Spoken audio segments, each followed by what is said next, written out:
Hello friends, welcome back to Citrus Finances.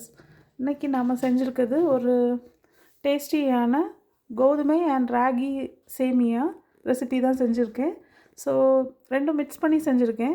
கோதுமை சேமியாவும் ராகி சேமியாவும் ரொம்ப ரொம்ப குயிக்காக ஒரு 10 மினிட்ஸ்லேயே செஞ்சாச்சு. ஸோ இதை வந்து பால் விட்டு செஞ்சுருக்கோம். ஸோ இது வந்து பால் சேமியான்னு சொல்லலாம்.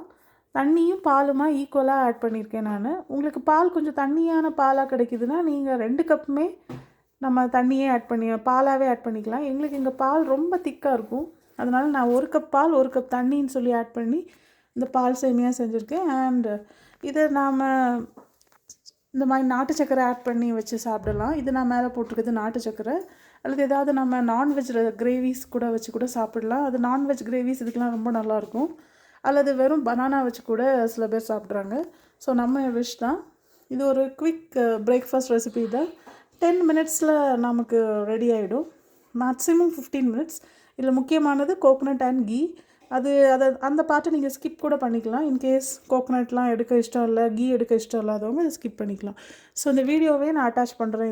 இந்த சேமியா எப்படி செஞ்சுருக்கேன்னு மிஸ் பண்ணாமல் பாருங்கள். என்னோடய வீடியோஸ்லாம் பிடிச்சிருந்தா kindly like, share and subscribe பண்ணுங்கள்.